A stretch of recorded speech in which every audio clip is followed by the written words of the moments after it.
I also think what was shocking was when General Mkhwanazi said you would have had a war on your hands, a blue on blue war on your hands. Where does that leave the citizens in South Africa?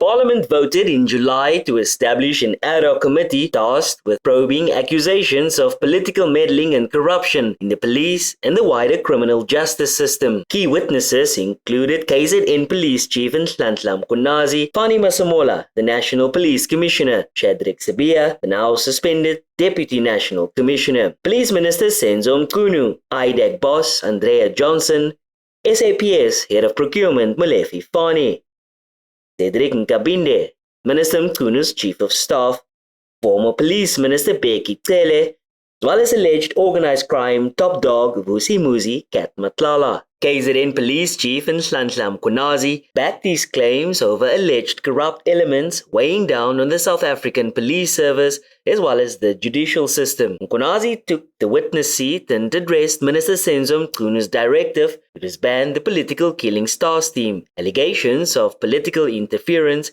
and the involvement of criminals in decision-making processes of the SAPS. The man who previously served as acting National Police Commissioner told the committee that the PKTT is performing well and that its existence is justified, particularly in the context of next year's election. It's a challenge and I took it on my own. It was not a promotion, it was just a transfer from the head office to go to the provinces. That's why I can sit at the province and still challenge all these people at the head office, because I worked there for many years and they cannot come and think that they're going to overrule what we're doing at the provincial level. We need to respect the legislation that empowers the provincial commissioners to do policing in the province. Mkhwanazi told MPs he has proof to support his claims.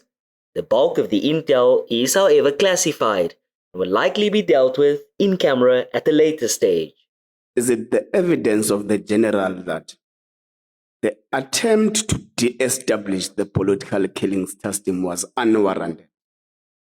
Most importantly, because the executive authority did not solicit a formal briefing from the management of the police service, and also because the political killings system has made a very great impact in terms of fighting political killings of politicians, traditional leaders, and the sort. That's exactly. The minister who's the executive authority over the South African Police Service comes from KwaZulu-Natal. The very same province where this problem exists. The very same province that was a cause of the formation of this team. The minister, having that experience of coming from that province, he goes against his own boss, the President of the Republic, who publicly on the 18th of May says these political killings must stop. And the minister goes out public and he says the political killings ended in 1994. There's nothing like that now. National Police Commissioner Fannie Masemola's testimony followed his man in KZN. He outlined the organizational structure and how that was not to Mkhwanazi's liking. So it's correct then that the deputy national commissioners are senior to the provincial commissioners. It's just that General Mkhwanazi doesn't like that. That's correct. And, just that the rank is the same. But, yes, that's how you describe it, is correct. So would I be correct then to say, and you don't have to speak on General Mkhwanazi's behalf if you don't think you should, but would I be correct to say that the reason that General Mkhwanazi doesn't want the DNCs in the BOCs is that he wants a structure where he then feels that they're more senior to them. They are not there. It's just themselves and the National Commissioner. Is there any other reason why he has a problem with the BOC?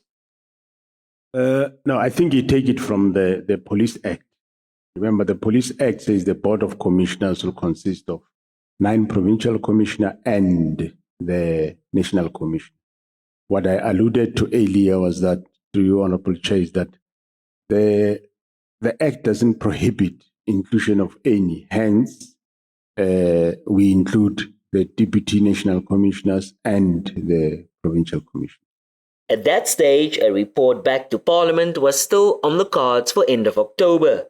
Committee Chair Soviet Nhlanhla expressed dissatisfaction with how the inquisitorial process is unfolding. The committee must report to Parliament on the 31st of October until the Speaker says we can see the work that you are doing and you may not be able to conclude. Of course, in anticipation, we have already returned to the office of the Speaker. It's a committee decision that we must write and request that extension. That has been done and we await that response. Police Minister Kunu's directive to disband the PKTT ushered in the cascade of events, culminated in the establishment of the Nhlanhla Commission of Inquiry and Parliament's Ad-Hoc Committee. Squaring off with members of the Ad-Hoc Committee, Kunu insisted he has nothing to hide. So I don't know who you speak to about ports of entry, maybe Home Affairs and maybe speak to them because they also have a role to play there and they should be consulted. Of course, intelligence, there's nothing that we hear from you that they were engaged or that the Director of Intelligence, who also happened to be Kumalo or Sabia, that they were engaged in all of this. There's no indication from you. Now, don't be under the impression that when I got appointed, the next thing I did was to write directives. And the next thing that happens, I'm in the commission, I'm in the Ad-Hoc Committee. Didn't happen that way. You may have just been introduced in the situation and the challenges that we're having. But we had many discussions since I got appointed. I did indicate that the orientation which got elevated to discussions, which got elevated to decisions, took place. Kunu maintains he broke no law and the move had the backing of the country's #1 citizen. Did the President agree to the disbandment of PKTT? The answer in the affidavit is that I briefed the President. He agreed with the briefing I gave him. Honorable Minister, is the answer yes? Yes, as is in the affidavit.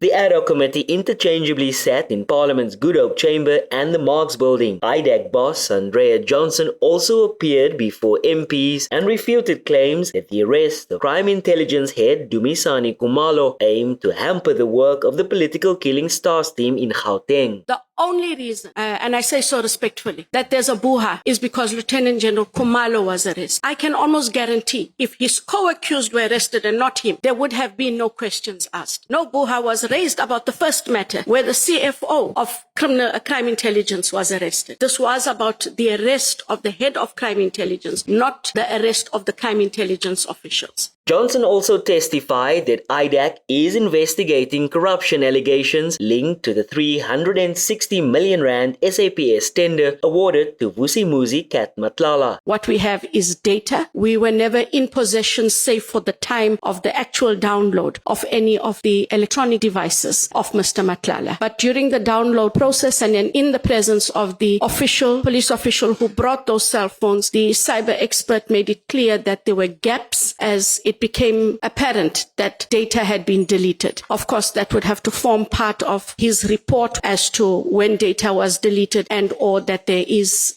information missing. We then got that data. We have continued with the investigation into the allegations relating to the SAPS tender. There are many persons that are implicated, both within SAPS as well as Mr. Matlala and some associates. That investigation continues, and that is how we became involved in that matter. The only matter that IDAC currently is looking at with regards to Mr. Matlala relates to the 360 million rand tender. Other tenders relating to the Tembisa Hospital, Honorable Chair and members, is dealt with by the DPCI.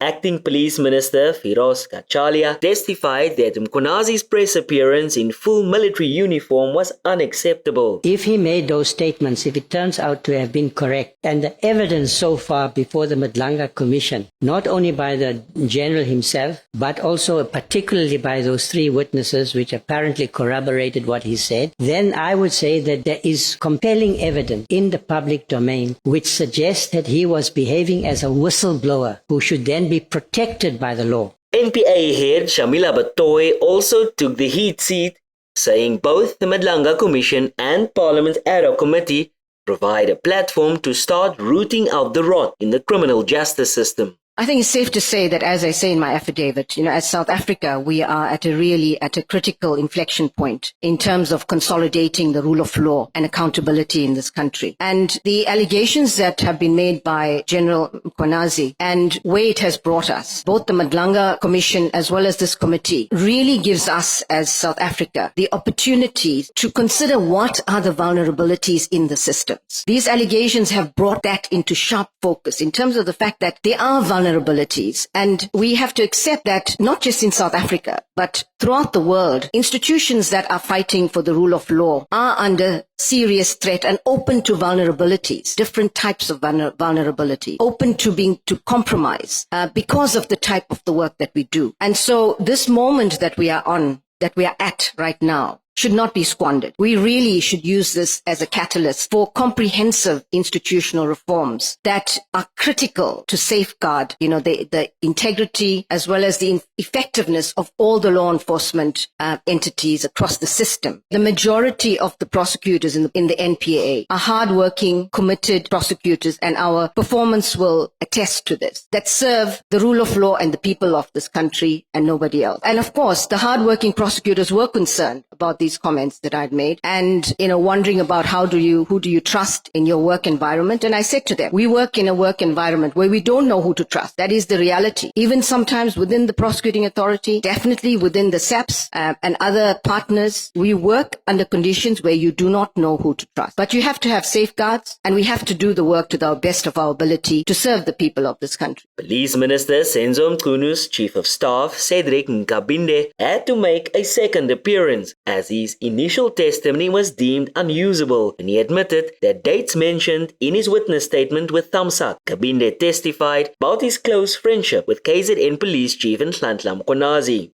General Mkhwanazi wanted to build a house in his homestead at Impendle, KZN. He came to me to help him to design that house. We designed that house for him. So a private home with the security features, you can only design that thing with a person very close to you. So I'm trying to show that, and there's a person who come often to my house, knows my family. I go to his house, I know his family. He come and visit me in my house. I go, we eat in one plate together. So it's a very close. There are things me and him we go to the grave with. He also revealed that he received an intimidating text message from forensic investigator Paul O'Sullivan. I think it's important that I put this message which I received now into the record. Yeah. As I'm eating there, I received this message from Paul O'Sullivan. Yeah. Get ready, you lying crook. I am going to make sure you spend some years in prison. You were bribed by Mkhwanazi and Mabula. Now you will pay for your crimes, guaranteed. Crime researcher Mary de Haas, a vocal critic of the political killings task team, dismissed assertions. He wrote the letter disbanding it. When MPs pushed her on who the sources of her criticisms are, she refused to budge. The deposed affidavit.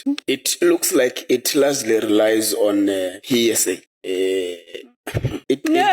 I'm saying it looks like. Yes, it was in each and every paragraph you make mention that so and so said this, so and so said this, so and so said this. What is your comment on that? No, it's okay. It wasn't hearsay to me. It was direct communication with people. Most of it is there, apart from where I say, as we have discussed at length, that I have to protect especially, it's mainly the police that talk to me, whose identities I cannot reveal. But the information I compiled as part of this report is direct information from people who've experienced the task team or have worked as a detective with the task team, including lawyers for some of the people who've been charged by them. And is General Kukumalo credible? No, definitely not. Is General Sibia credible? Pardon? Is General Sibia credible? No, that I don't know. I haven't done enough to deal with him. No, but I don't know if he's credible. No, but Doc, others you know. The other two I ask you, you know that they're not credible according to And Masemola. The committee moved its last week of proceedings to the Kgoshi Mampuru prison in Pretoria. It was to hear testimony from alleged organized organized crime top dog Vusimuzi Cat Matlala. He told of payments made to former Police Minister Bheki Cele. The Mamelodi-born tenderpreneur claims charges against him and raids on his home are politically motivated. Matlala says he was targeted with a multi-million rand SAPS healthcare contract. A day before appearing before MPs, his lawyers raised a number of reasons why he should not testify. On the first day, however, Matlala warmed up to the proceedings. He described the raid on his home as a traumatizing ordeal. When they were there with my wife, they harassed her.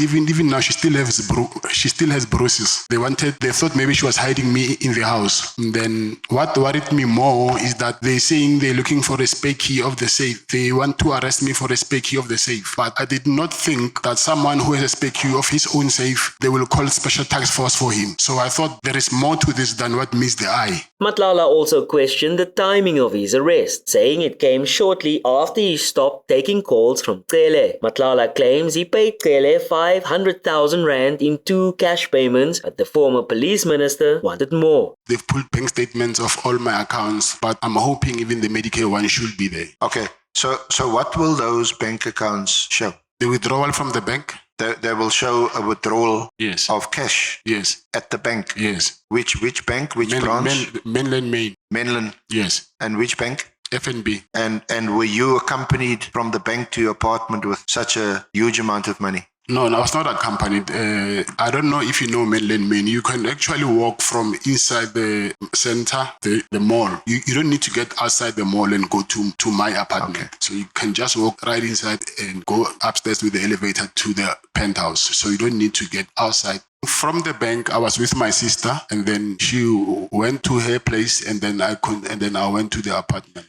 Okay. And I know you have your own personal VIP protection services company, but that was a huge amount of money to walk with. Was it in a bag, in a suitcase, in a Woolies bag, in some paper bag? How did you move that kind of money? Yes, it was inside the Woolworths shopping bag. So they have other uses. I just decided that this thing will never stop of this guy always asking me money. Then when something said to me, let me just stop taking these guys' calls. If you can check on that day, I received more than 20 missed calls from him. I just decided to stop taking his calls. It was on Friday. And then the next week, Wednesday, that's when I got arrested. So, but I think you'll understand more when we go back again to what led me to that arrest. The committee's evidence leaders are consulting with the last cohort of witnesses, including crime intelligence boss Dumisani Khumalo, forensic investigator Paul O'Sullivan, as well as IPID head Robert McBride.